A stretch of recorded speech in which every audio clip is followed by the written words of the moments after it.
right. Good afternoon. Good afternoon. What's up, Kev?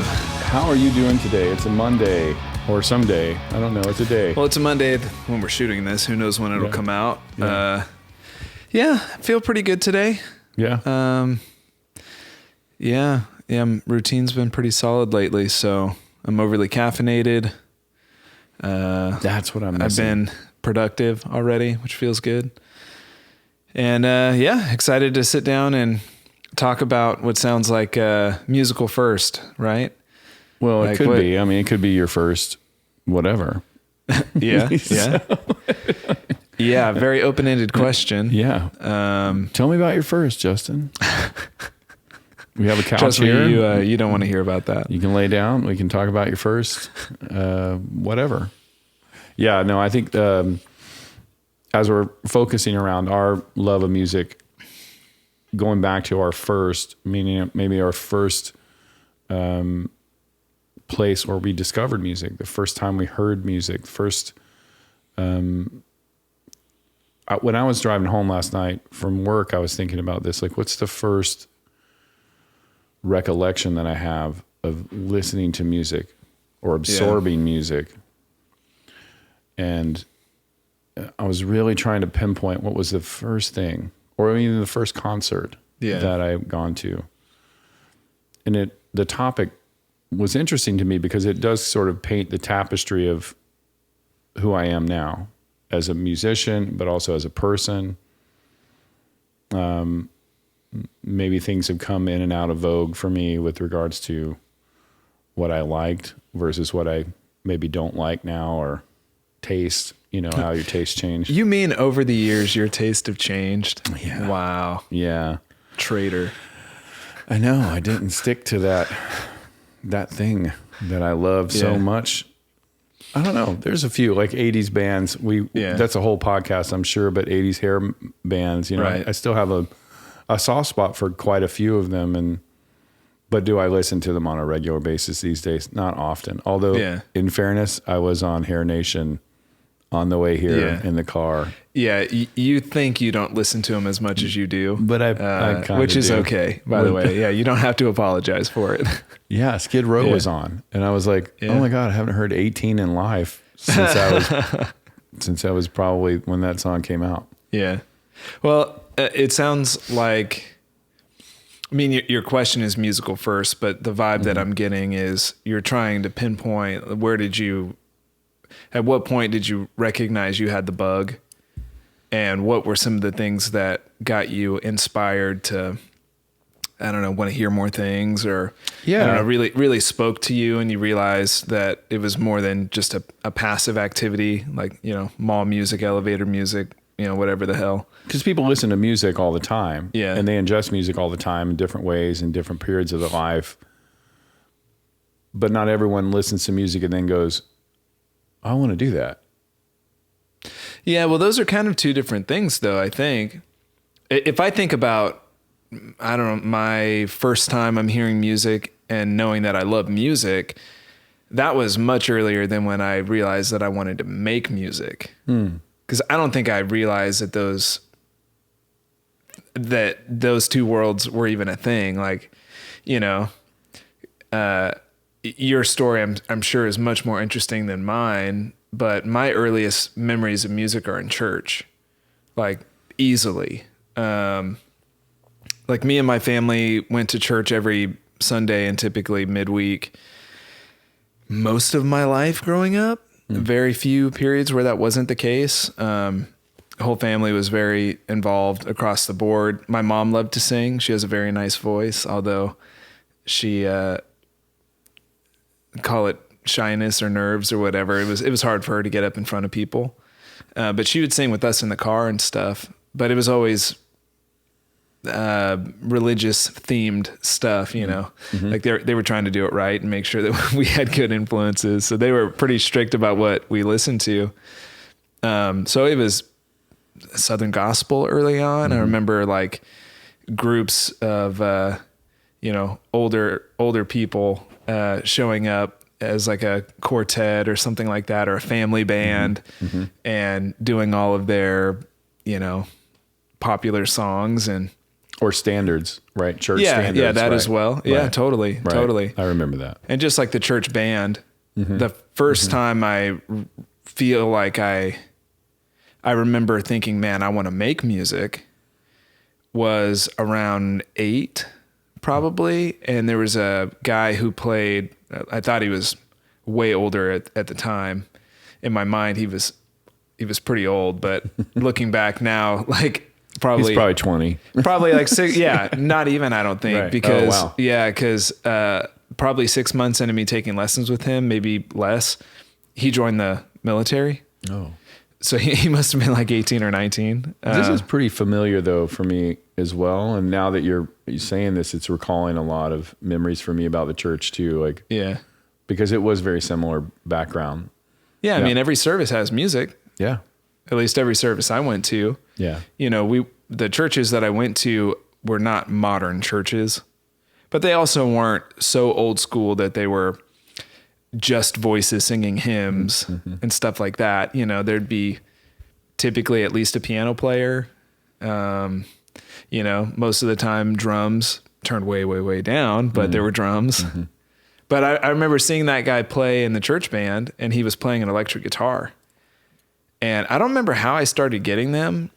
I don't know if I signed myself up for them at like 8 or 9 years old. That wouldn't even make sense. But like I kept getting in the mail the catalogs for, I think it was Musician's Friend back in the day. Yeah. And so, you know, they'd send it to you for free because it was literally just a catalog of everything that they sold. And I remember like looking through there and thinking that the guitars and all the different instruments, they look so exotic and cool. I remember seeing BC Rich for the first time in that magazine. Oh yeah. I remember seeing The Gym. That's where, like, before I ever knew who Steve Vai was, I knew what The Gym was from the catalog. Oh yeah. And eventually I put Steve into the picture. But yeah, I saw him playing electric guitar. I didn't know anyone else who did that. It seemed so cool seeing him up there. I was like, man, I want to do that. And so church kind of gave you the bug. Oh, absolutely. Yeah. Cause I was experiencing it every week, and, you know, say what you will about organized religion. I certainly say a lot of things about it. But the one thing I give it a ton of credit for is that the people who had put the music together were earnest, and there was a lot of emotion and pride put into having a good music service. And usually multiple practices during the week. And so when everyone was there, you know, and you get this vibe in concerts too, if the conditions are right, but everyone mentally is there for a purpose. So people will catch a vibe with the song and it becomes very powerful emotionally. And so I remember that being sort of like a drug to me, you know, getting in that sort of flow and everyone really like sort of unified around a specific theme or whatever. And then, you know, of course it was a little bit later, I started getting exposed to other emotions, other vibes, other feelings through the music, and got addicted to those too. But early on, it was totally church for me. Yeah, I can't argue with that either. For me, it is true. I didn't really even think about it until you mentioned it, but that makes a lot of sense, that going to church on Sundays,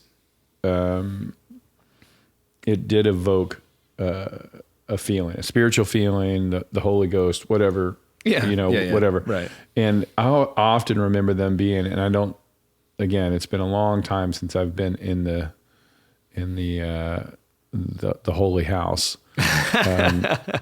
But, you know, I call this, you know, the call to action, right? Like if you're feeling what's going on, if you've felt the sermon, if you're feeling the message that I'm trying to tell you, I want you to raise your hand. You know, I want you to come down come down in front, and and that was always attached to a song. There was always a song somewhere around there or in that general place. Yeah, whether it be a hymn or whether it be someone singing. A song at that point. Now we didn't have a full-fledged band. We had a piano player, and the pastor's sons were great singers.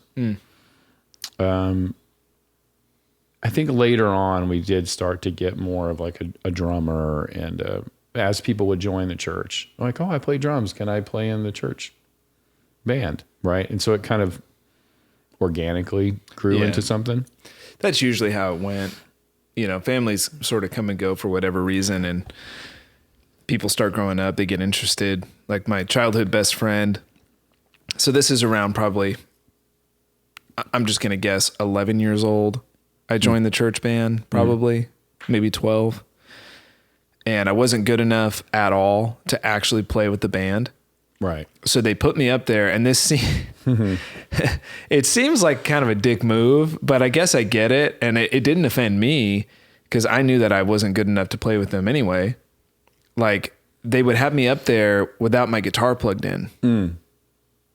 So I'm like going through the motions. Yeah. I'm practicing in real time. I'm getting the experience of being on stage in front of people, having to remember what comes next, having my charts up, right.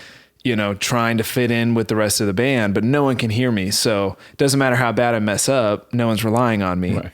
And then my best friend, Jeff, who is just a couple months older than me, childhood best friend that I grew up with in that church as well. He played bass. My uncle played keys. And then of course we had a couple different drummers over the years, different singers. But I was kind of like in this core group with my uncle and my best friend back then, where we were sort of learning together. My uncle was teaching us. He'd stay after so that we could work on parts, especially me, because my uncle also played guitar and trumpet and a whole bunch of other stuff. He's a great singer. So it was cool having him around. Right. But then like thinking about that, other than just learning church tunes, I remember being completely floored when my uncle one day started playing Greensleeves for me on guitar. And I think this might have been before, my memory's fuzzy on this, but I think this was before I ever joined a church band. I remember I had been learning what I could of certain songs. I was so bad when I started, and I would get frustrated enough that it would make me not get very far during practice. I would avoid practice. So I'd end up just like playing whatever I kind of already knew. And he's showing me this and I'm going, my God, this is the most beautiful thing maybe I've ever heard. It's still striking to me. Like a good rendition of Greensleeves it's also consequently why my favorite Christmas carol is What Child Is This? Because it's the same music. But yeah, he shows me this, and then, I try to convince him like, hey, teach me how to play this. And he shows me, and it's so far beyond me that I remember just being frustrated for months and months. I try to get a little part of it down, and I just felt like I was getting nowhere. But that kind of stuff was pretty much where it started for me. And then my parents started getting adventurous, and I say adventurous, and they'd bring home other like Christian artists that were doing other genres. So country music was around. If I was with cousins or whatnot, riding around and, running errands or whatever, they'd have usually country radio on. Okay. So I got a little bit familiar with some of that stuff. Yeah, that's what I was wondering. It's like, where did it cross over from sort of only church music or Christian themed music into a secular for you? Like, what do you recall the first secular artist you may have heard? This is a topic that really had a massive influence on how my musical taste came about, because my family, for better or for worse, was very, very strict around anything secular. Part of me doesn't really understand why. Like being older now and knowing my parents, some of it surprises me a bit when I look back. But they were pretty close-minded to any sort of outside influence. And, I think it probably just came down to them thinking they were doing the right thing, right? Sure. Kids are impressionable. Let's just max protection. We can't regret that. Right. Absolutely. Right. Sure. Right. But what that ended up doing for me is it kept me in a really narrow box for quite a long time. So while people my age were starting to develop their own taste in music earlier than me, I'm still sort of in this world of this is what you're allowed to listen to. But I would catch glimpses, like, a sleepover at someone's a friend's house, or some like outside of my immediate family member being in their car and hearing the radio. So I remember hearing, like I said, some Christian, or not some Christian, but some country music. I don't even remember what specific songs, but it would have been around like early 2000, like between probably 98 and 2002 or something. Once I hit 11 or 12 and I'm gaining a little bit more independence, I remember staying over at a buddy of mine at his house, and his older brother was in high school. And so that was where I got exposed to the first time to bands like Korn, Slipknot, Marilyn Manson, Bleeding Through. I don't know if you know that band, but they're a brutal band. Like Meshuggah? It's sure. Yeah. Okay. Yeah, sure. Yeah. Like in that world. Sure. And for me at that time, actually scary as hell, because I'm going from, Jesus loves me, this I know, right? This little light of mine. Yeah. To not literally, but to oh yeah, to those bands that I mentioned. Not psychosocial at that time. I mean, it was Slipknot was terrifying, and late 90s. That that's was like first record. That's before that. Or maybe Iowa was out by that time. I don't know. So anyway, I heard that stuff, and it both excited me a lot because it made me go, wow, okay, there's kind of like this whole world of other stuff out there that I think a lot of what made it exciting, honestly, just me being the little prick that I am, I think it was just the rebellious side of me. It was like, of course, it was like, okay, they don't want me to hear this. There's got to be a reason why. But I mean, it's not like you just it's not like you're listening to Weezer or something more. Well, that how harsh friendly of a contrast it was just made me, it really put me on my heels, but it wasn't something that I wanted to actively listen to yet. It just sparked an interest. And so I needed to wade in to the waters with other stuff. So I remember that same friend, like going to church with his family after probably crashing over on a Saturday night. They're playing the radio, but they're listening to like top 40 or whatever. Sure. Right. And so I'm hearing bands like Three Doors Down and Creed, which you love to shit on. And I get it. I like to shit on them too. But for me at that point, that was a big departure. Very singable songs, very accessible, arms wide open, not to cut you off. But I mean, if you think about that is kind of, it falls into a place that almost feels like a Christian rock band. Well, because they come from that faith-based background. But I think Higher was the song that that I remember being big. I think of like Kings of Leon, same thing. Yeah, sure. Until you hear Sex on Fire. Right. Well, wait a second. You guys grew up in the church. Like, you're singing. Okay. Well, And the best part is that's the title. It's not even the lyric. It's not even the lyric. Right. It sets us on fire. It sets us on fire. Yeah. So it's one of those situations where it's not a cool story. However, beggars can't be choosers. And I was famished to get my hands on anything that was outside of what I would normally be able to hear. Right.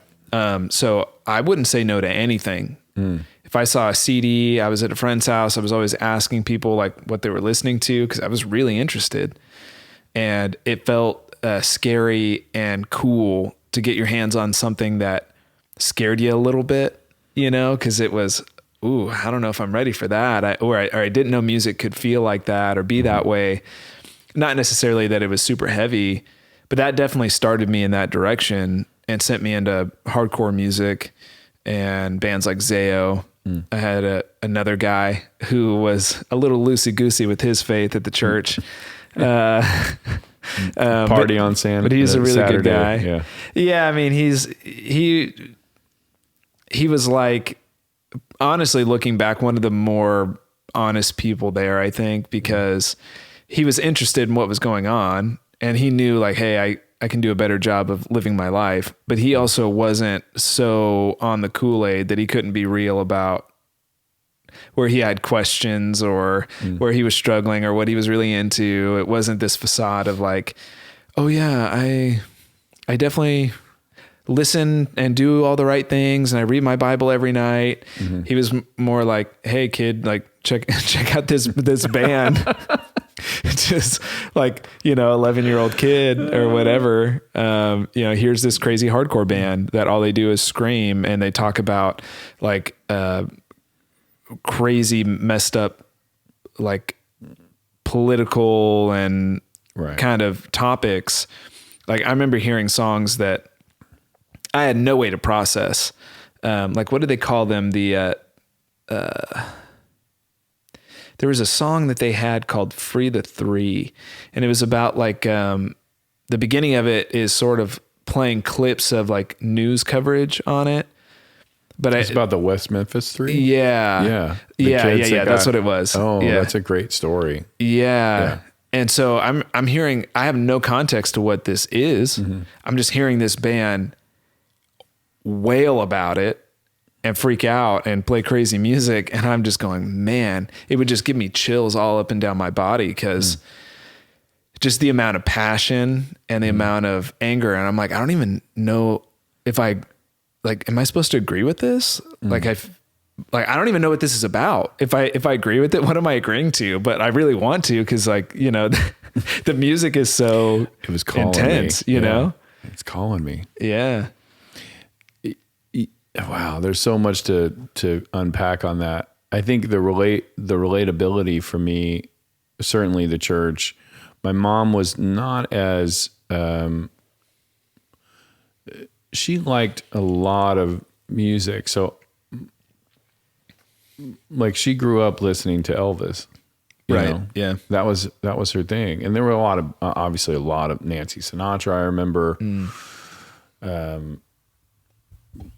music just kind of, it became a country artist, bluegrass artist, from my grandfather and my grandmother, of course, listening to that music as well. So music was always a part of her life. And thus when I came onto the scene, it was a part of mine as well. Like she would always, and we were just talking about this morning, and even to this day, she can't get in the car and not have the radio on. It's not, dead silence doesn't work.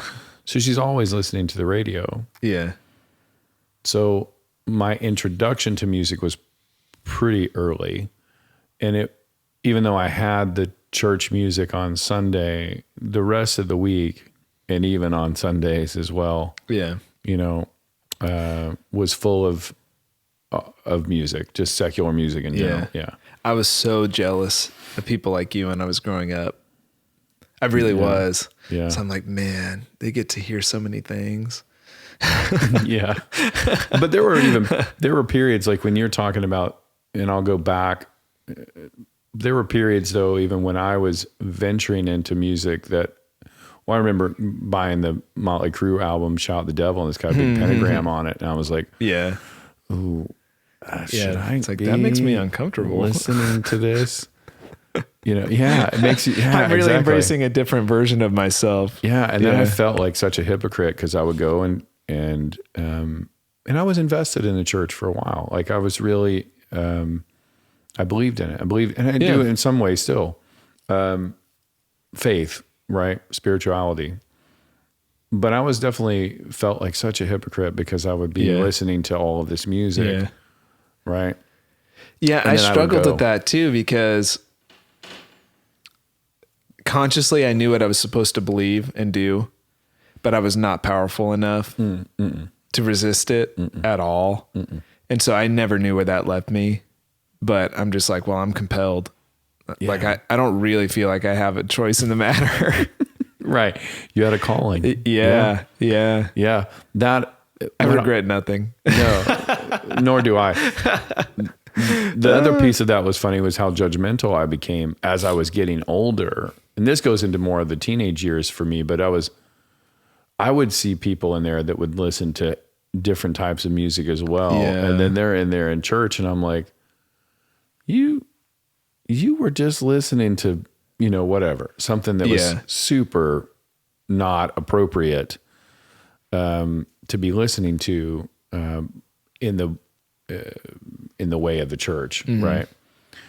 Well, you start to learn for yourself as well as other people, is those who do that the most are usually the ones doing it to combat their own convicted feelings about the fact that they're doing the exact same thing. Yeah, so it makes me feel a little better if I call someone out for it, But it was very interesting. And this is not on my mom. Like, she did her best, her absolute best. Cause that was it. She raised me, and going to the church, getting some of that in our life was certainly important. And the music that came from that was definitely important, but she did not put and has never, ever put any kind of limitation onto what I viewed or listened to. And that really allowed me very early on to be open to a lot of music. My grandfather, like your uncle, also could play anything. Anything. It did not matter. He had a Wurlitzer organ in his house. He had a guitar. Every time I go over there, he'd be playing something like Ghost Riders in the Sky, or Johnny Cash. Yeah. And I just thought, it's like the salt of the earth, John Wayne type guy, like the manly man. Right. That generation. And I was so enamored of that, just sitting there and listening to play or in whatever it was. Right. And so that, I definitely know that I think I got that bug from music from him. But my mom also sang. It was singing in the car all the time, right? And she had a great voice. Still does. She doesn't sing as much, but she sings. You know, it brings her a lot of joy even now. I actually have a recording that I will share. Can't wait. That certainly illustrates this. And she's found this tape for me. She made a whole cover of this with me, like with one of those pictures that you would take when you were in elementary school, with like a school photo with your, one of those poses and all that kind of stuff. We went, or I don't even think it was in school. I think it was at the mall. Like, you could go and get almost like Glamour Shots used to be. And this might have even been before your time too, but malls, you could go and get photos taken in a store in the mall, right? Yeah, we did some of that as a family. Yeah, like a family, right? The whole pose, like the Step Brothers pose, for the movie poster, all that, right? So I have one of those pictures, and I had the fancy jacket and the cool looking hair cut or whatever, and she put this all on an album cover. I think it says "Everybody's Got to Start Somewhere" or something, and it was all this sort of collection of songs that she had gotten of me singing. Yeah. And on occasion with people, like, she'll bust it out, not to embarrass me, but just even this morning when she was playing it, she gets all teary because it's I'm 5 years old. Yeah. So without further ado, let me see let's see if I can play a little bit of some of this as well, but you'll get to hear, certainly no mistaking my accent. That's for sure. Mommy always has her way with me. You want to do hound dog now? Yeah. Okay, get over here. Okay, go ahead. You ain't nothing but a hound dog. Woo! Crying all the time. You ain't nothing but a hound dog. Crying all the time. Well, never saw a rabbit and you ain't no friend of mine. Said you was high class. That was just a lie. Get it together, kid. Come on. Said get in the tempo. High class. That was just a lie. Well, you never saw a rabbit and you ain't no friend of mine. You ain't nothing but a hound dog. Crying all the time. You ain't nothing but a hound dog. Crying all the time. Just getting it, though. Well, you never saw a rabbit and you ain't no friend of mine. What happened to that confidence, Kev? Okay, go ahead. Yeah, this is what happened to it right here. Streets alone, singing the same old songs. I know every track in these dirty Acapella, son. Hustle's the name of the game, and nice guys get washed away by the snow and the rain. But there's be a load of compromising to a road to my horizon. But I'm This is why I don't gonna sing be anymore. where the lights are shining on me, like a rhinestone cowboy. Yeah, to me, this is Riding out on a horse. This is reasons why you should sing. If you could do it then, you can do it now. Oh, yeah. Yeah, that's about all you're going to get right now. People I don't even know. The beauty of that, though, to me now, and I'm very much comfortable with it and hearing myself back, as a twangy Southern 5-year-old kid singing Glenn Campbell and Elvis. Yeah. But that's all my mom, I think she knew we were all, and this is what's so interesting about you and I, because we've had many a conversation about your family, and I didn't know your mom sang until today, but your mom sings, all of your sisters sing. Yeah. Right? You sing and play guitar. Your uncle played a lot of instruments, sang as well. So it's like the Partridge Family to me.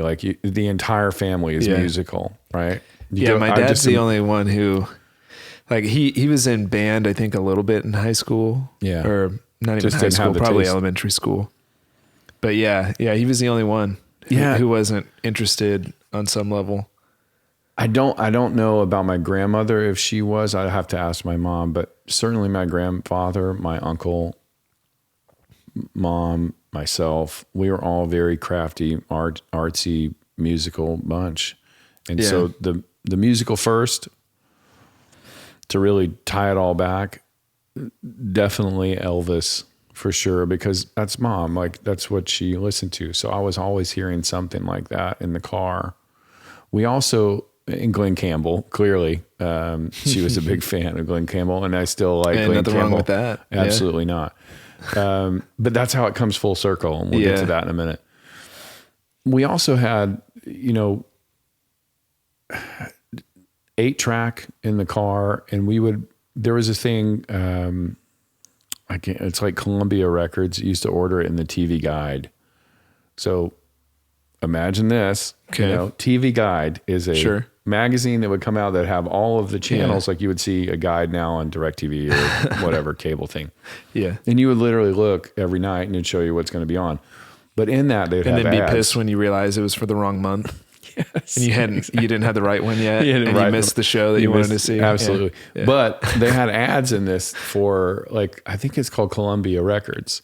Yeah. And you would go, okay, it's get 10 albums or 10 8-tracks for a penny. And the whole idea was it would send you would pick out of the list of artists what you wanted. And then it's like a subscription service. So you get the first 10 for free or for a penny. And then every month they would send a choice that you would want and maybe one they would recommend. And then you would pay whatever the monthly thing was. So getting vinyl or getting 8-tracks and all that kind of stuff, that's how we did it in the beginning. And she would order, there was this thing called K-Tel, which was a big compilation record thing at the time. This is late 70s, early 80s. And they would have K-Tel hits of the 70s, K-Tel soft rock. So it was now. Yeah, exactly. Yeah, there's always been an iteration. Now of that's what I call music. Yeah, the hits, 1,785. Yes. Yeah. So that was my. I would get to hear songs like that, and then I just started going, "Oh, can we play that one again?"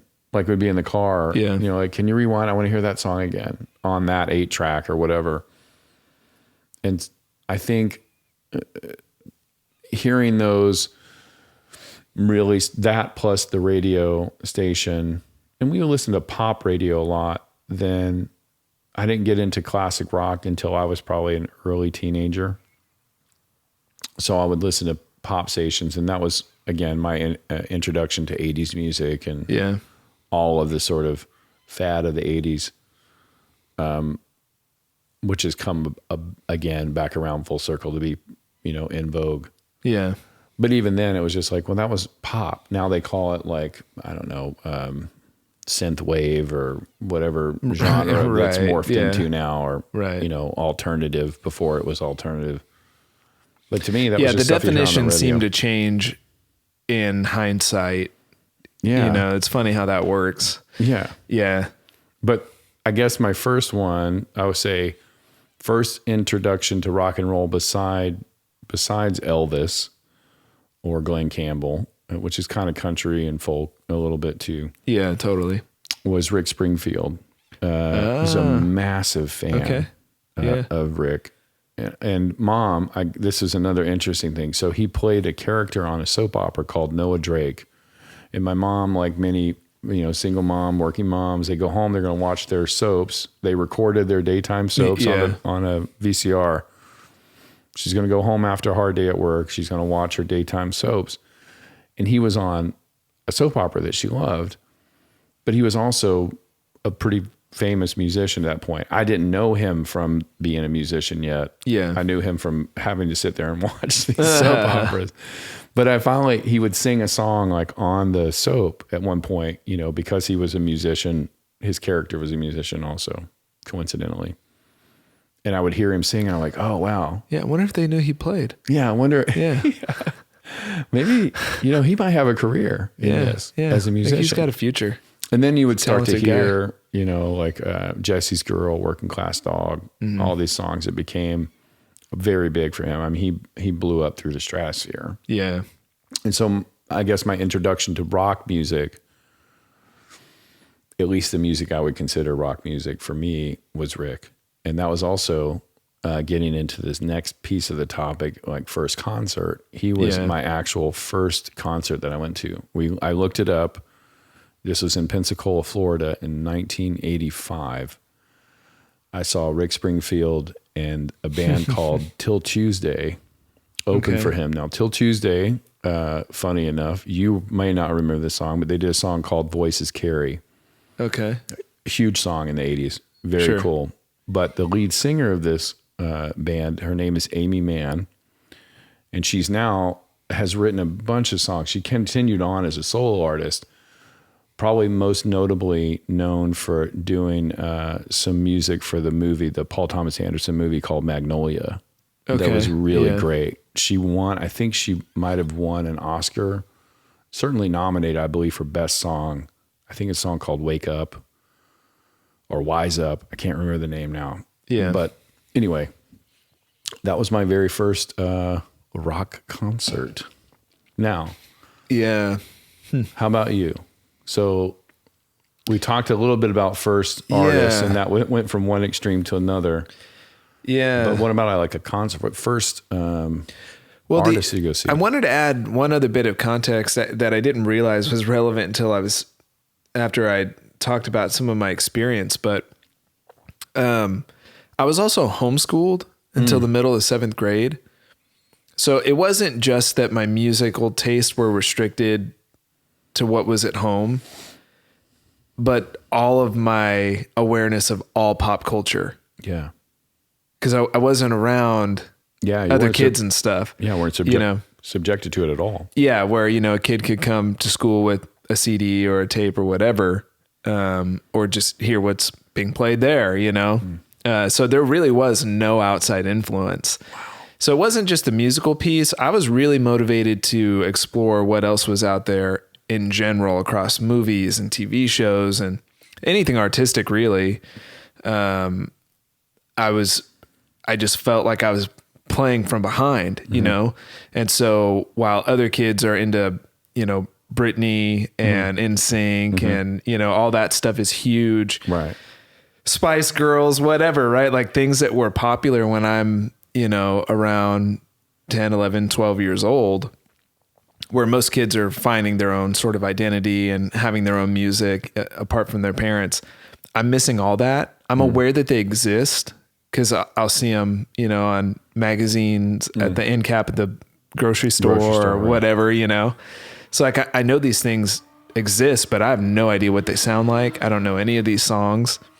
And so once I become a teenager, and again, I'm having more independence and I can hide stuff from my parents and, spend more time with friends and stuff. I do whatever I could to watch and listen and experience anything that was like not allowed at home. And I was just absorbing very everything. Motivated. Yeah. Well, because I felt like I was trying to fill like all these holes in my knowledge about what everyone else my age knew. And so even still, I have huge gaps and things that I just never got into, like all those pop bands that I mentioned. Right. That was not part of my growing up at all. It's probably why I don't really like pop music. The things that I found during those formidable years were crazy bands. Sure. It was punk bands and hardcore bands and metal bands. And, those happened to be the things I could get my hand on, and they made the biggest, deepest impression on me. Yeah.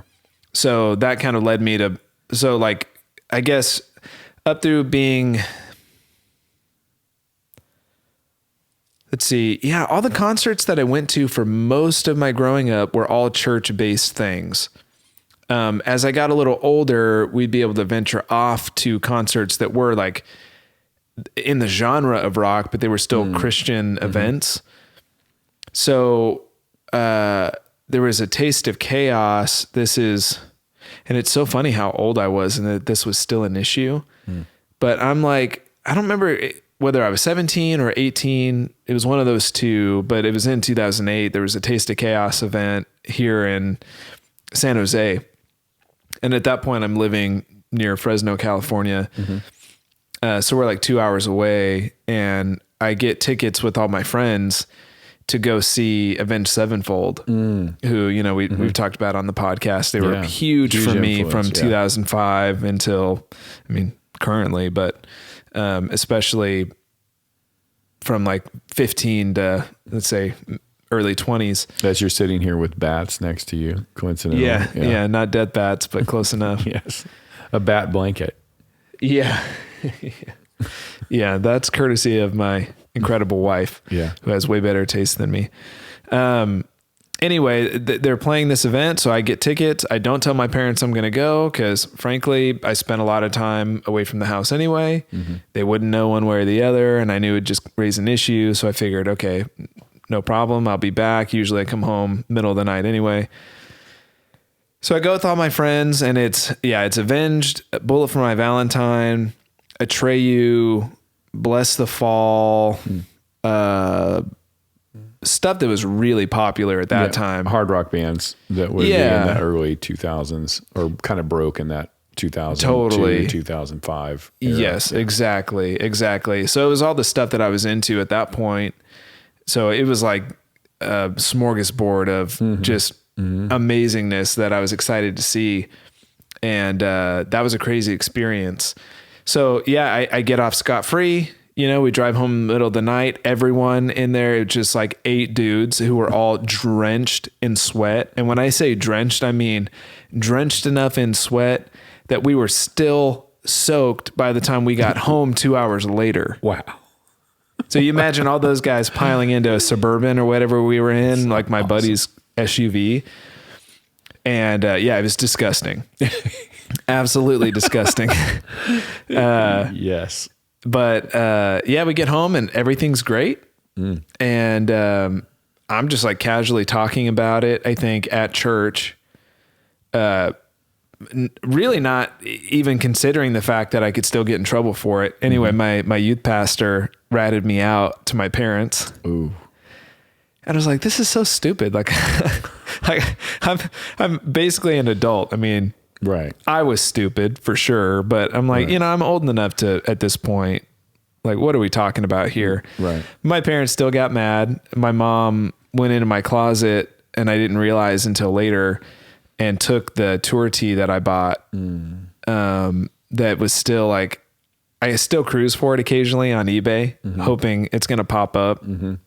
Because Avenged at that point, they used the motif that GNR did of like all the band members as skulls. Oh, the skulls, yeah. But they did it with them with like their emo cuts and their fedoras and bandanas and sunglasses and stuff. So it was like versions of them paying homage to GNR. Sure. And I thought it was so cool. And I had all the tour dates on the back. And so I got to wear that shirt once or twice, and then it just vanished one day from my closet, and I was never able to get it back. And, at this point, 2008 was too many years for me to be comfortable counting ago. So I don't think it's going to pop up. But if someone happens to be listening to this and has one of those in a large, I'll pay you handsomely. So that was like the first time that I really ventured out on my own and did something a little dangerous, I guess, when it came to, music and all that. But I thought the whole thing was silly, you know? Yeah. No, thinking about shows, and that is interesting because parts of our lives are very, very similar, and then parts of them are vastly different. Yeah. And it is fascinating to me. While I respect all of that, I think it's a very important part of who you are and how you are and what informs you as a person, as an artist, a musician, everything, a friend, brother. It is interesting to me because I imagine at the point in which you are finally able to break in the chains, and it was like my musical Rumspringa, you know, it's like, what do they call that? Not gap year or whatever they call that thing where you basically go live as a heathen for a year and decide if you want to come back to the church. Yeah. Yeah, exactly. So that was it. You were far off of the, I was like, I ain't coming back. Yeah. I'm way out. It's like some family dogs, you let them outside and they kind of stand out on the porch and look at you like, can I come back in? And then other dogs bolt for the tree line and you never see them again. They're gone. Yeah. Yeah. That was me. Gone. Yeah. That's amazing. You're describing yourself like a feral animal. Yeah. Yeah. Yeah. I mean, it's pretty appropriate. Yeah. But it is great that at least, at the point in which you were able to experience that, I imagine that concert, it was probably life-changing too. Oh, absolutely. You know, you're getting to see something that is sort of revelatory. Yeah. And it awakening, maybe. Well, yeah, I mean, totally. On a lot of levels. One, I got to see bands that I really loved, but also it was compounded by the fact that I was seeing bands I really loved that were current. And therefore I was finally part of something with my peers, which I never really had. Now, of course, even, at that point, metal's a subgenre. And so it's not the cool music at school, but it's cool with my friends, and it's relevant today. Right. It's not going back and listening to someone's dad's music or, I don't know, that kind of thing. Cause I was always like going back and trying to fill in those gaps, which was cool, but then you're not getting it when everyone else is getting it. The allure is different, right. Yeah. That takes me into like the junior high and high school. Like I by that point I had gone to see, so Rick Springfield, of course, Till Tuesday, I mentioned already, with my mother who loved Rick. We saw George Michael. His mother didn't love Rick. Oh yeah. Still. Yeah. We actually went and saw him at Mountain Winery probably 4 or 5 years ago. Just killed it. I showed you some videos of that. Man, what a great artist. Couldn't see the stage through all the panties, I imagine. Yeah. Still people throw it. Yeah. Bras and panties. They look a little different than they did maybe in 86. But yeah. No disrespect there. Good for you, Rick. Yeah. But then it was, I guess I was trying to remember, I think 15 was sort of my first concert on my own. Now, again, George Michael, we saw together. I need to mention this because I do think it's a very important part of my first, what gave me interest beyond my grandfather into playing an instrument was Billy Joel. And it will forever come back to Billy Joel. Yeah. So bar none, without a doubt, if anyone ever asks me, what's your primary influence for wanting to play the piano or keyboard or synth or anything, it's going to always go back to him. Yeah. And I still have a massive love for Billy Joel. At the entirety of the catalog. Yeah. Like, it doesn't matter. I bought a songbook when I first started taking lessons. I was so obsessed, and I don't quite recall how I got there, because I think I heard songs that were like You May Be Right, or It's Still Rock and Roll, which is more of like a guitar style of Billy Joel or what he was doing at the time. Okay. But then I went backwards and I would hear like all of the earlier stuff where I was like, oh my God, this guy's a piano virtuoso and writes just incredible, great music. We would rent VHS tapes all the time and have a weekend bender with watching a whole bunch of movies from the video store. Yeah. And we rented this Live from Long Island, and that did it. That was I probably even before the Rick Springfield concert, I think I had seen that, and that was like, whoa, this guy's playing and he doesn't give a fuck, and he's just enjoying, him and his band are just getting after ripping it. So Rick, George Michael, the Faith tour, I saw him on that, when he went solo. And then Billy Joel. And then at that point now, Mom's like, yeah, I feel comfortable with you. You work. I started working early, like 14, 15. I was cutting grass and doing all that kind of stuff, making money on my own. I'm like, I'm a hustler since I was knee high, So she's like, yeah, I feel good. And, I had older friends I was in school with. So I think 15, I went to see Journey. I believe that was. Oh, wow. That was first rock show probably there. Bad Company was somewhere in that era as well. And then it just kind of took off, and it became a bit blurry even to now. There's thousands of shows that I've seen since then, but the early ones, Motley Crue during their heyday, of course. Yeah. All the hair, every one of them. I don't think that I didn't miss any, my closest friend, Greg, who's also a guitar player. We would go see anything and everything that would come out. So if it was Whitesnake, Poison, all of the hair metal or whatever, hard rock at that time, Van Halen, I mean, you name it, we were going. If it came to, I guess I would say a rubber band, distance wise, from how far I could go, that Mom would feel pretty comfortable. Okay. So I live in terms of what, like distance? Yeah. So I lived in the panhandle of Florida. So if you figure, okay, I'm in an area near Fort Walton Beach, right? It's kind of where I grew up. It's a military town, or near a huge military base there. And that whole area actually is full of military.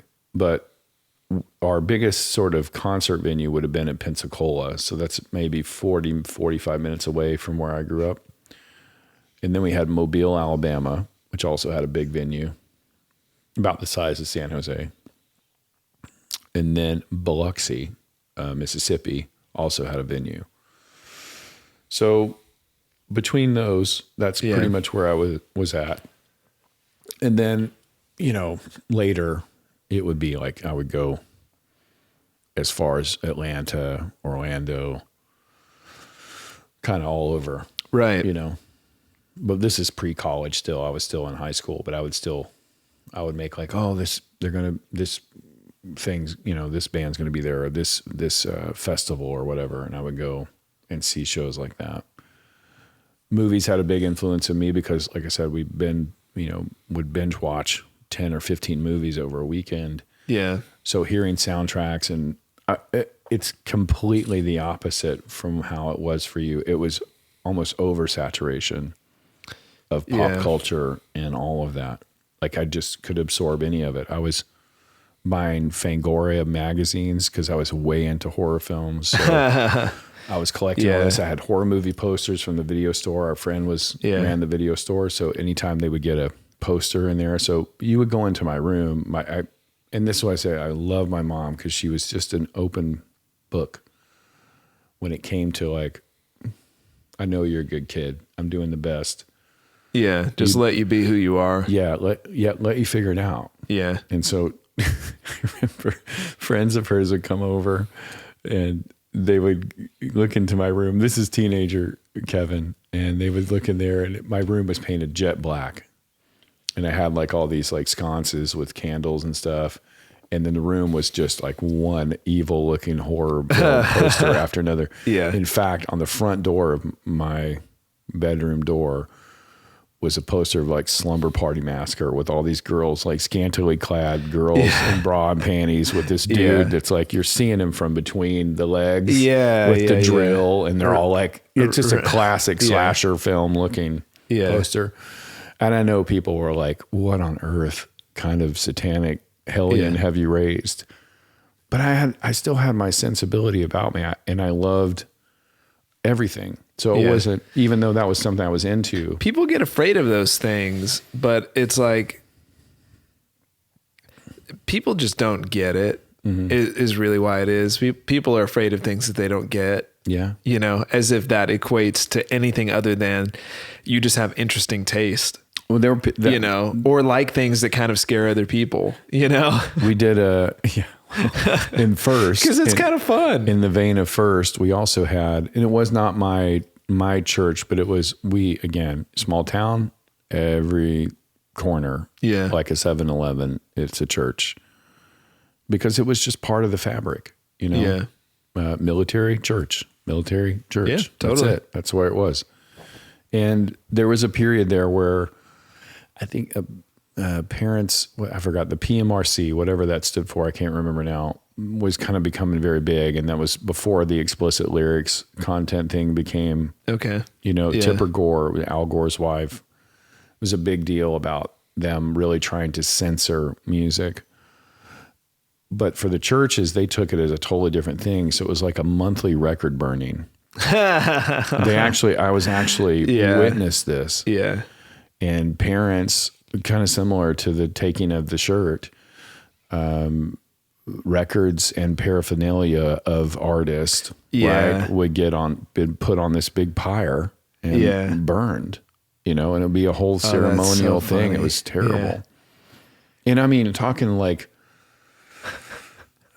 just, you pick it, like, oh yeah, well, Hotel California, Eagles or Satanist. Yeah. Rush, which is the Star of David, by the way, for anybody who's out there who's still wondering whether or not a band from Canada is satanic. Oh my God, I love it. They are not. Yeah. I love it so much. But it was that's the culture. Yeah. Well, and my mom was not part of that either. Yeah. She's like, look, I'm going to draw the line here. Yeah, good for her. Like, I'm not, that's kind of crazy. You know, you're saying that Elvis, because he, you know, jangled his hips around or whatever, he's, you know, evoking the devil. It's like, I'm drawing the line. You know? That's part of why I love, I know this podcast's evolving into something completely different here. We're exercising a lot of demons today. Oh, yeah. A lot of demons out there. Well, that was one of the funniest parts of that Dewey Cox movie, Walk Hard. Yeah. Is, you know, he's in high school. Yeah. He's like 45 years old playing a high school kid. Yeah. But it's during the like tame part of his career. You know, he's like playing the high school dance or whatever, and they're playing a song called I Want to Hold Your Hand. Right. And it causes a mass outrage. And the preacher's like, you know who else has hands? Yeah. The devil. The devil. And he uses them for holding. I'm like, that was totally the mentality of people around me growing up too. Yeah. But you reminded me, I don't know where in the world my parents got this from, but they totally bought it hook, line, and sinker. Yeah, there's a turn of phrase for you. That's my dad all the way. No, so they brought this like two, like those VHS packs that came in two, you know, like Titanic, whatever, come in the cardboard sleeve, and there's two of them. Yeah. And it was this documentary, air quotes for anyone listening, called They Sold Their Soul for Rock and Roll. And it's probably on YouTube or something. I'm pretty sure I've seen this. If someone wants a really great laugh, they should go watch it. I'm probably like 12 or something at the point that my parents show me this. They make our whole family watch it. We like sit down like, okay, this is serious. Right. Like we need to educate ourselves about the evil out there. Yeah. Oh yeah. Yeah. And it's this narrative that starts from Robert Johnson, because that's it. That is starts from the blues. Yeah. I mean, that was the whole story, Sold right? his soul on the crossroads, baby. Yeah, exactly. Yeah. So it starts at the crossroads and makes its way through modern music. And it's talking about how all these musicians are like possessed by demons, and all of this is like a plot by Satan to, destroy the youth of America and all these kind of different things. I remember that kind of spooked me. I was like, whoa, is this real? And then I just kept listening to it. I was like, I'll risk it. I don't know. I feel like I'm okay. Yeah. Like I hope that I'm right about it. But that was a really interesting point in time where we didn't burn records, but that kind of mentality was prevailing in different ways. Right. Throughout my childhood, Yeah, it definitely happened a lot. And I recall, I think, seeing some of that. There was still, and I think even to this day, I can recall, going back, first time I heard something that actually scared the shit out of me as an artist. Now I'm probably 26, 27 years old. I'm working at this independent cinema, which is one of the coolest jobs I've ever had in my life, by the way. And this guy, his name was, I don't know what his real name was. We called him Spanky. It might have been his real name, but it was Spanky. Super cool dude. Super hip guy. We had a lot of hipster people that worked at this place, of course, because it's an indie cinema. So wait, wasn't Spanky a little rascal? Yeah. But this, okay. Okay. So if his parents named him that because of it, bless your heart, you're probably in therapy today. But he's like, yeah, you seem like you like a lot of cool music, different stuff. When we were talking, I was into Sonic Youth a lot, I think back then, like a true hipster, which I still love that band, by the way. Yeah. But he's like, yeah, you should check this artist out, Diamanda Galas. And I'm like, he's like, if you want to hear something that really sounds like they're evoking the devil, you should listen to this. It's like Lords of Salem. And I'm like, I remember taking this home, this CD, and it's kind of like, just imagine a movie moment for a moment. It's like you're looking at this and it's dark in your, apartment or whatever. And you're looking at this and going, okay. I'm going to put this on. And I will have to look this up to even see which album it was now, but it's like her evoking this sort of, it sounds like you're in a seance or a chant. It's like this, wailing and shit. Like, and I'm like, what the fuck is this? Yeah, you're like, oh, this shit might be real this time. And I'm like, I gotta turn this off. Because now I feel like I'm getting dangerously close. I'm going to bring the devil into my mama's house. You literally, yeah. I'm getting really nervous. I can't handle that kind of responsibility. The candles all blur, like blow out in your house now, and because you're trying to set the mood, but then all of a sudden it gets too real. Some strange force is just coming into your place, and you're like, okay, I cannot. Yeah, you get a chill at the wrong time. I cannot handle this at all. This is definitely not for me. Have a panic attack. Exactly, a full on. And I'm going, okay, this is not for me. I appreciated her now after I've gone and read a lot more about her, but that was one that scared the shit out of me. Yeah. For sure. I remember. That's so funny.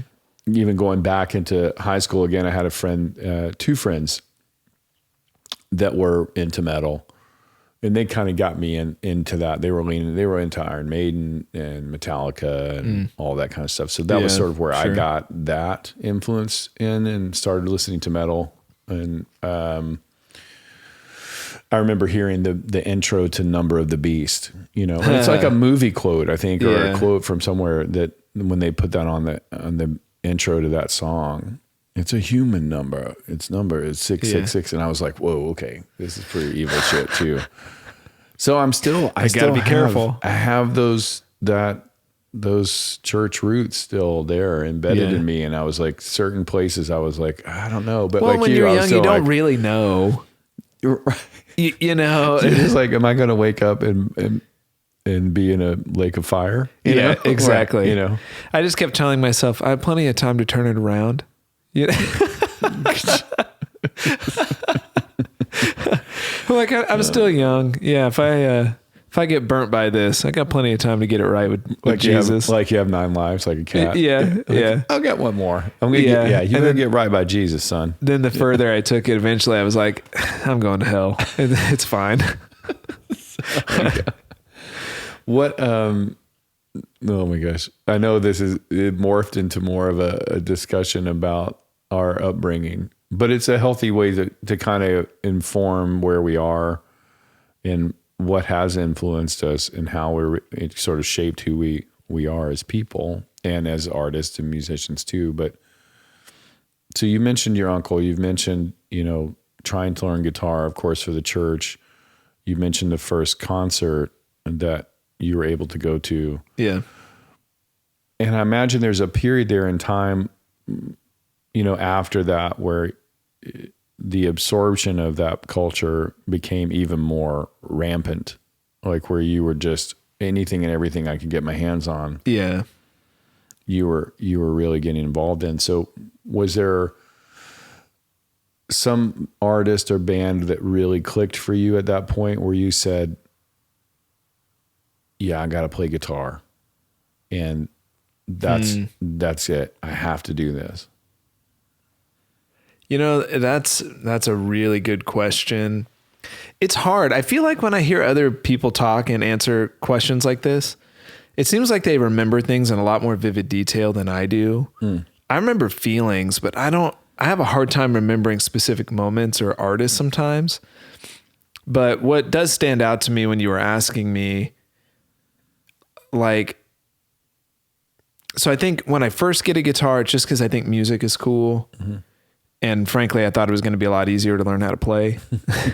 Mm-hmm.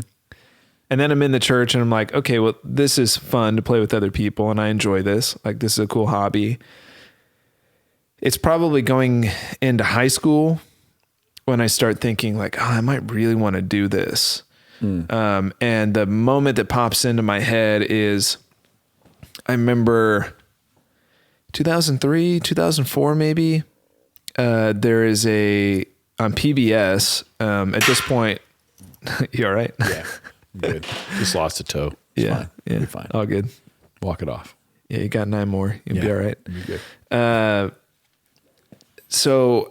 Anyway, it's probably 2003, 2004. My family at this point doesn't have like cable or satellite, so we have just whatever comes on over the antenna. Sure.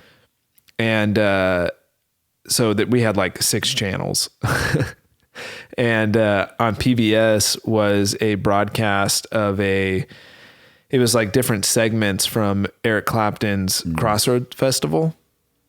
And so this is all in like, I don't know, an hour and a half or 2 hour period, because they didn't play the whole thing, but however long of it they played, I hear Layla for the first time, which to this day is forever drilled so far in my brain. Like that was the coolest thing I had ever heard anyone do with the guitar. And so for the longest time, I thought that was just Clapton. Mm-hmm. I had no idea what Derek and the Dominoes was or anything. I just heard him up there ripping it on this really cool Strat. Yeah. And that same concert, I hear ZZ Top for the first time. Mm-hmm. I hear like Tush and LaGrange, I think. Yeah. For the first time. I hear Robert Cray for the first time. Oh, yeah. And he played a song that is pretty obscure, I feel like, but I've always wanted to cover it. Time Makes Two. And it is just devastatingly beautiful and sad. Mm-hmm. I hear John Mayer for the first time. He does City Love, I think, because this is on his first record. The Squares album? Yeah, I think so. So he does like Neon maybe, and and City Love, but he does this whole funky, drawn out guitar intro that really showed off what he could do. Yeah.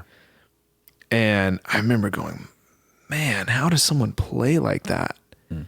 So anyway, I hear all these kind of artists, and this might have been a later Crossroads. I might have the timing wrong, but I remember also on one of those Crossroads things, I heard Gary Clark Jr. for the first time. He's playing like a red, it might be a Casino, but I always thought it was like a 335, but some sort of like hollow body guitar. Yeah. And so that just floored me. And this is like, I've heard some heavy music. I've heard some, like all the other stuff I grew up with. So this is somewhere in the middle, where it's like, it's not current music, but it's so good that it sort of supersedes era. Yeah. And I started realizing, okay, there are some songs that are so good that they stick around for good reason. And I'm hearing the way that they're playing, and the amount of emotion in the music was always what got me. And I was like, man, I want to be able to do stuff like that. Whether it was that cool guitar intro from John Mayer, whether it was writing a song like Layla, or something that was just really fun, like the ZZ Top stuff, or that Robert Cray song, things that just make you feel like someone took your heart and just wringing it like a sponge. You're just like, oh man, but why do I enjoy listening to it? Yeah. Like it hurts so good. Yeah. Yeah. So, I mean, who knows precisely, but I remember that being a really impactful thing for me. And I got a chance to record it on a VHS tape, like a blank tape that we had. Right. So I had the ability to like go back and rewatch some of that stuff. That's incredible. Yeah. I still like to go back on YouTube and watch some of those. I had, this is going to get really funny. I had a Yngwie. Okay. Yeah. So I had the VHS of that. Yeah. During that was like my junior year, I got Yngwie. Like Rising Force. Rising Force. Yeah. And watched all of him just shredding with his terrible 80s effects with the video that would go in and out. It was just so cheeseball looking now, but it was the only effects that, keying effects and all this stuff that they would do on the high video. tech then. Absolutely. I remember that. There was like you kind of mentioned public access, but that's also, I remember that early on in my life too, as being a pretty big influence of first for me watching, I think it was called Friday Night Videos. If anybody out there is over the age of 40, that's listening to this, maybe correct me on this, but I believe it was called Friday Night Videos, and it was sort of pre-MTV, or at least for me, because I think I've said this before. We didn't have MTV for a while, so I wasn't exposed to that, but I would have that on a Friday night. So if I was up or stayed up late enough to watch that, I would get to see some videos on there. And then I remembered Saturday, there was like this Casey Kasem's like top 10. Like Casey Kasem, big DJ, of course, he would do like Casey Kasem's top 40 songs and all this kind of thing. He was very well known. Right. It's almost like an Oprah, at that time for music. So everyone was like, oh, what's Casey's, and people would call in. It's like, this is, Casey Kasem, have a dedication. Someone would call in and want to dedicate a song to someone else and all this kind of stuff. Anyway, it morphed into, I think, a video program that was like the top 10 songs of the week. And I remember seeing that like on Saturday after the cartoons, like, Saturday morning cartoons and stuff on TV. And then the show would be on, and that would be where I would be able to get to hear or see a video along with the song. So I remember seeing like Boy George and this sort of androgyny that he brought out with all this. That was, again, you think about it's like 83, and he's got like, he's wearing dresses and it was very interesting. Or the Eurythmics, which again, between Dave Stewart and Annie Lennox, you know, again, very interesting way they dressed. The Talking Heads, I remember seeing David Byrne. Yeah. I remember seeing the coolness and the sort of provocative video of Jack and Diane from John Cougar about these, you know, what's the lyric? Something about taking off her pants, dribble off these Bobby Brooks slacks and do what I please, I think was the lyric in the song. I was like, oh, this is super nasty. And it's showing these two teenagers, you know, making out behind a tree or something in the woods or whatever. Anyway, I just remember all these videos and sort of that cultural presence. It definitely was intriguing enough to me that I was like, that coupled with me learning the instrument, I'm like, yeah, I have to do that. And I remember, Flashdance, the movie. If you haven't seen that, you should go back and see it. It's great. A very classic 80s film. But there's the theme song for the movie, Flashdance by Irene Cara. My mom loved that song. And I was taking lessons to learn to play organ. I started playing organ first before piano or anything else. Yeah. Because I had an organ. So, you know, at least I didn't have to go and buy a new instrument. And doing recitals, my first musical performance in front of a live audience was doing a recital. And people would go up and play like Canon in D and some Mozart shit. And I'm like, no, I ain't doing that. I ain't doing that. For Elise. Yeah, for Elise. Yeah, all the classics, you know. Right. I'm like, yeah, I don't want to do that. I want to play Flashdance. So I did. Well, the dopest thing about this, though, that I remember, and God, I wish I had a video of that, was, you know, organs, of course, 2 keyboards. So you got your chords down here, and maybe you're playing a melody or something up here. But they also have pedals.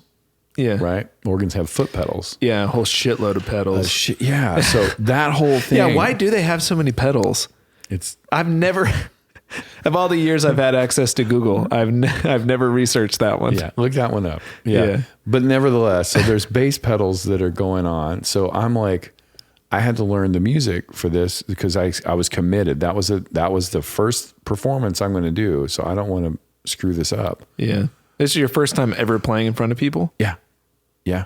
And I'm like, okay, so I'm going to do fucking Flashdance. This is yes. Yeah, great call. What a feeling. Yeah. So, and I'm like, and so I'm having to do, and I know anybody who's listening to this can't see what I'm doing with my foot, but I'm literally having to play the bass part on the bass because it's a whole octave. Your foot basically looks like you're in stop and go traffic. Absolutely. Yeah. But it's a whole octave, like a piano octave, right? So you have, you know, black keys, white keys, whatever, but they're all in pedals. And I'm playing chords and I'm playing the actual vocal melody with my right hand, chords to cover the So you just chords. swung for the fences. Oh yeah, I did it. It was great. Yeah. And it had like, you know, organs at that time had the sort of pre-built like drum beat.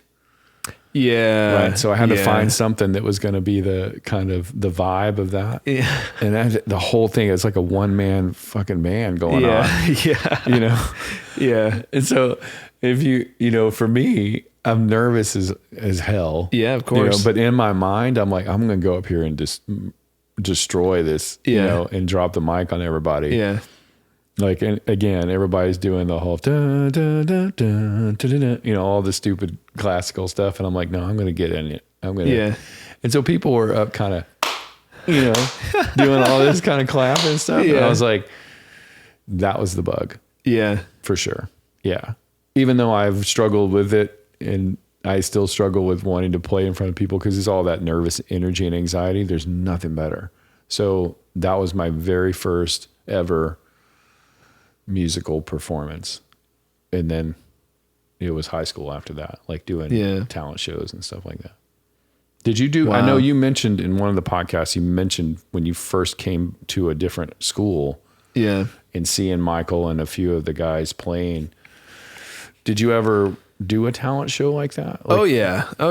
Yeah. So before doing the band that you had the band did the talent show. The band did the talent show. Okay. Yeah. So I show up to that assembly that I talked about, and I see Michael and them. So two of the guys in that band ended up becoming a band with me. Mm-hmm. And so we played at least 2 talent shows. I don't remember how that all worked out, because I remember times where we could have played where I was academically ineligible, as they called it, which is the man's way of saying, fuck you, we don't like metal. Yeah. Or also the man's way of saying, you got to go to class and at least get C's. Actually get C's. Yeah, you have to. Which I didn't get a lot of. But yeah, we played a couple times. We won. I think it was our senior year. We won that talent show. And what was really unique about that experience, and I already had the bug, but it just cemented it for me. We win that talent show through a little bit of not trickery of the judges, but like we pulled out all the stops. I don't remember whose idea it was, probably Michael.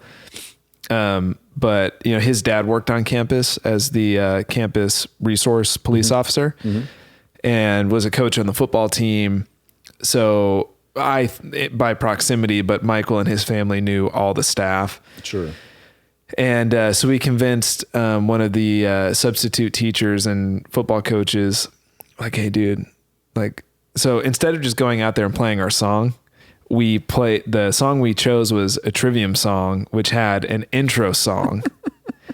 So we get them to play an intro song before we even start, like a real concert. Right. Like, how they play music before the band walks out. So we do that. Yes. But we convince our he's our friend now, to turn off all the lights in the gym, and that when he hears us start to play the song, he flips them on. So it was like our version of hitting the house lights when hit the lights. Yeah. So there was theater to our performance, and no one was ready. Like, no one else was thinking that outside the box. They're like, I'll just wait for my name to be called, and I'll come out there and do my little dance routine or sing to my track or whatever. We're like, no, we're gonna go full Kiss. No, we are gonna dominate this shit. Yeah. No one stands. Yeah. So we're out there like windmilling and spinning our guitar, and I'm like doing the dime bag kind of harmonics, but like I'm pulling the guitar fully up by the whammy bar and just shaking it in front of the front row, like Steve Vai in Crossroads. Yeah, exactly like in that. In front of Ralph Macchio. Yes, exactly like that. That's the perfect reference. We've got a video of it as well. You can't hear at all what's happening, but you can see some of our vibe. Dude, we sold out and people loved it. Like, people who would not normally like the kind of music we were doing, I think we just had enough swag. Yeah. That people were like, ooh, this is different. Like, this is cool. So we win. Anyway, that was my long-winded way of saying they did something really weird that year. I've never heard of another school doing this. Maybe it's a thing. All the schools in our school district did a talent show, and the winner of the talent show got to go on tour to all the other schools. Oh, wow. So like our school did it, and then they set a schedule for 4 weeks, or maybe it was like 4 days or whatever. Right. But 4 different events, one at each school. So you got to play your own school again and everywhere else. And then there'd be a winner of that one. So we're up against the best talent from each school. And we're riding around with our band teacher, and, lugging all our gear. We've got half stacks. And Michael's got his full big drum kit and double bass pedal and the works, we're on our cut off metal tees and all that stuff. Long hair, just a moppy. Yeah. And I remember seeing a photo that Michael shared with us in a text. Yeah. He looked amazing. Oh yeah. Highlight of my life. Crazy acne. But we went around and it was so fun. We felt like we were a band that was on tour and we were playing original material. At that point, we decided, if I remember this right, we didn't play the same song we did for the first talent show. I might be wrong, but I think we played original material. We're like, hey, this is our shot. we're gonna break it big. We got to play our song. Right. We lost that talent show, which we were like mildly disappointed about. But the thing we cared about was the experience of getting out there and doing it. That was so fun. Oh yeah. That was like one of my few really positive memories of high school. There weren't many of them. Yeah. Yeah. I didn't have such a bad time with it, but I think the talent show we did, I think we did Separate Ways. We did Journey. Dude, yeah. And our singer, I think his name was Dwayne. You know, nobody's handling The Rock? Yeah. The Rock Johnson. Yeah. Yeah. Yeah. It's just a friend of mine. Yeah. Yeah. My friend Dwayne. But he was brave enough to want to take it on. I think he sang in chorus and choir and all that, whatever. And then we did the track, and I don't remember if we won that one or not. Is this you and Greg? This one is going to get a little fuzzy for me, and I feel like I would not do a great service to him. But there was another great friend of mine whose name's Shannon, and to tell a quick tangent of a story, Greg was the natural talent to me. Like it didn't ever feel like, and this isn't fair to him because he does work his butt off still to this day to perfect his art and play. But it always felt like he was just naturally gifted. Like he could just had the juice. He'd just do it. Yeah. Like Joe. Yeah. You know? Yeah. Shannon had to work for it. And Shannon really had to learn. But Shannon was obsessed with Tim Pierce. Oh, awesome. So Shannon loved Tim Pierce. So going back to the Rick Springfield reference, Tim was the touring guitarist for Rick and also wrote, I think, with Rick and everything during that time. I think he was on those recordings. Yeah, amazing. And again, anybody not familiar with Tim, you can find him all over YouTube and podcasts, I'm sure. He's just a great studio musician, incredible talented guy. Yeah, great teacher. Yeah. And seems like a very kind soul. I think Shannon played this song with us, and he had the Tim's white Strat that he always played, at least back then during that time. Yeah. I could be wrong. I think that we almost went up against Greg, and I think Greg did a Joe Satriani, Always With You, Always With Me. Always With Me, Always With You. Oh, yeah, sorry, I had it backwards. Yeah.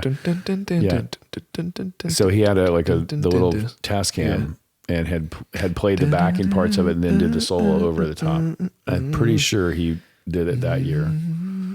Anyway, it was that's a great song. But we were all, the musical community of us, we certainly had a good time. I think that was the first talent show that I had done, was doing Journey and learning that.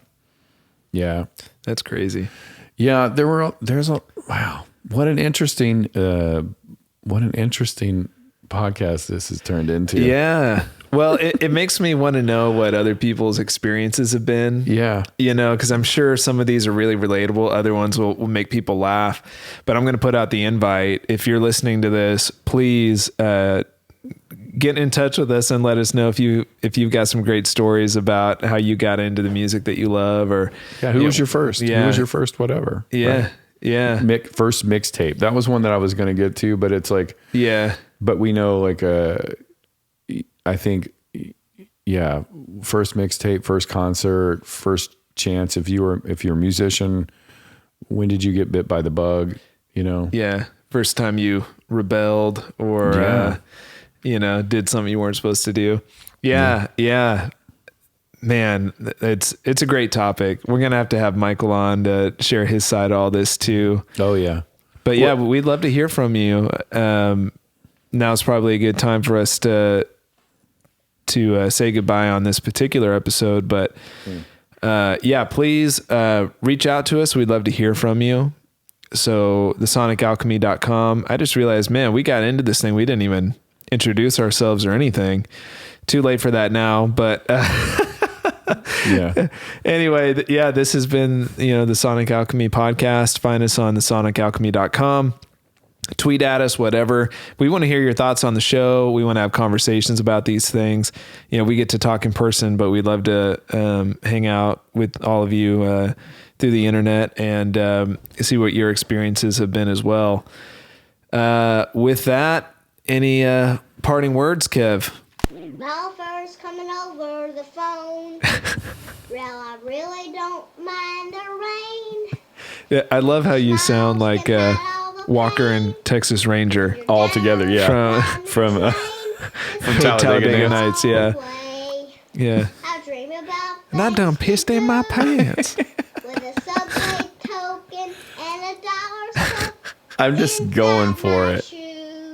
I'm so sorry, Glenn Campbell. I did not mean to ruin your song, but I think Glenn would have loved it. Yeah. I do too. I absolutely do. Yeah, so I'm signing off with that one. Well, until fair the enough. next time. Well, we will catch you all next time. For now, have a wonderful day, and we will talk to you later. Take care.